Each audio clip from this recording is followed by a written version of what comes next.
Hey everyone, welcome back to PokeMarketLab. Today we are going to talk Paradox Rift, but first I wanted to thank each and every one of you who have commented, who have subscribed or liked a video. We're over 400 subscribers, which when I first started this only a few weeks ago, I would have thought would have taken me at least a year. The community's just been fantastic. The feedback's been positive. I really appreciate the feedback. I just wanted to create a little bit more of a mature Pokemon investing and collecting channel here. Try to tone down the hype a little bit and the drama, and I think I found a little bit of a niche here. It's been pretty well received. So, just wanted to start off thanking everyone. I truly appreciate it, and yeah, onward and upward. So let's talk Paradox Rift. I just released a video about Black Friday updates here. Some key products to maybe look for. And I got some good feedback talking about Paradox Rift. I think it's an underappreciated set. It's not a top tier set, but I do think it's underappreciated, especially for the price it's currently at. So here, a few comments here from some of my previous videos, just talking Paradox Rift, and it was really due for a market update here video. So let's kind of dive into the status quo on Paradox Rift, and let's see if we can make a determination as to whether it's a decent set. Personally, I do think it's a decent set. Again, in the context of the price that we can currently get booster boxes, I think it's a bit of an underdog here. So let's look at booster box prices, and the story here I think is again some other sets getting kind of soaking up some of that product that focus on the market here, and then quite a few boxes being available here on the market. So it sold pretty well. I mean, we're looking at a 1 year view, and we just passed a 1 year anniversary for the set of almost 5,000 boxes sold, which is not bad.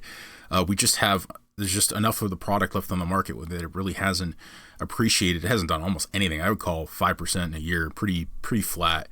Sell volume was pretty good up until recently. Again, we've had some really popular sets that I think have just kind of stolen the show, and everyone's kind of forgot about Paradox Rift.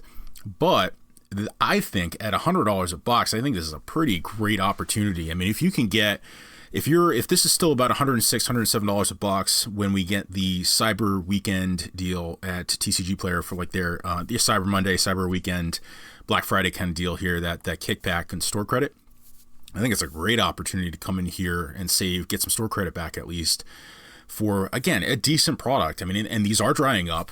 You got 400 left on TCG Player. It did sell well. We're going to look at the singles here. I think the single art is decent.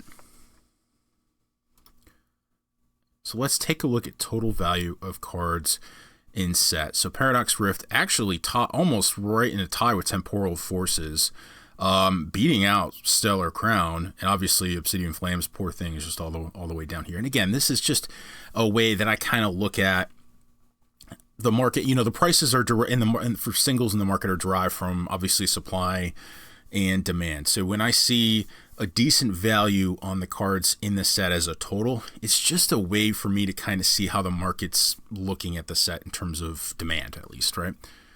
And this one seems to be holding well. If you value this kind of metric, it's definitely holding well.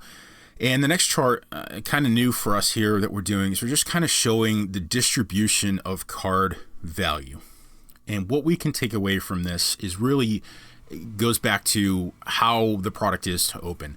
So if you take a Surging Sparks, for instance, where you really have a massive chase card, if we look at the value distribution of cards in that set, of value for the number of cards that we have, obviously that SIR Pikachu is going to be most of that value, a higher percentage of that value, which isn't a terrible thing as long as there's value in other cards. If it's chase or bust from an opening standpoint, it can be pretty disappointing, right? You gotta have, for me, if I'm opening a product, I want to be able to get something else. Like a Crown Zenith, there's always something. Value is so evenly spread out that there's almost always something that you're pulling that looks good, that has some value to it, which I think is important. So if we're looking at Paradox Rift, I don't have another chart to compare it to, but this is a pretty good distribution. The chase isn't massive in this set, but from an opening standpoint, there's plenty of value to kind of go around in the top really good 20 cards in this set. So let's look at that artwork. I think this is a pretty mid-tier set for artwork. Maybe it's a notch above. There's some really good stuff here. The Groudon, I think, looks really good. The Goldengo is my personal favorite. I have that in person and looks fantastic. You got Parasol Lady. You get some really good, solid cards. And again, going down in the value chain here, we got the Moreco. I love that kind of artwork. This is great because it's a little busy, but it's also it's got some clarity to it. I can see which Pokemon it is. It looks, you know, it makes sense. It stands out. The Pokemon stands out from its background. So let's take a look at those top 6 singles here. We have the Groudon here, which has had a decent run in the last 3 months with a 36% increase here. Decent volume. We're starting to see him dry up a little bit on TCG Player. Roaring Moon's not doing so well. It's been pretty flat. There's still plenty available on TCG Player. The volume's still good. It's just hasn't moved in price. And I think that's kind of the story here, the thesis we can take away in the singles is, and the box and the seal boxes, the market it's purchased it consistently, but it's just kind of, it never blew up. And I think, again, there's nothing in the set. There's no chaseable artwork that's pulling it, that's creating that demand. But again, I think it's a decent set. And the price, I think, is appropriate for it at the moment. And I think it's a really good entry price. $100 a booster box for almost any set is a great entry point. If you can get under $100 a box on TCG Player, even on TikTok, that's fantastic as well. But again, everything's just really flat. The box is flat. The singles are mostly flat. Let's take a look at the next 3 here. Again, the Goldengo, I love. I think we're starting to see that volume's been really good. We're starting to see those dry up, so I think that's probably due for some uptick here. Iron Valiant is just dropped in price, but the nice thing is we've seen the uptick in the volume there, right? It's the market's kind of recognizing that price is kind of low, and people are definitely starting to gobble it up a bit. And then the Steelix, same thing. We've had some good movement. People are buying the singles. The singles are cheap, so why not? I mean, beautiful artwork like Steelix. It's very clean, very simple, and I think again that is really, I think, what is separating Scarlet and Violet from Sword and Shield. That really it's a modern set with modern clean art, which I think, like, look at Goldengo. That is not a card I don't think you've ever seen a card that has that modern feel to it in the past few years. So yeah, that's Paradox Rift. I think I've been buying this consistently. I'm really surprised that we're still seeing it close to that $100 price point.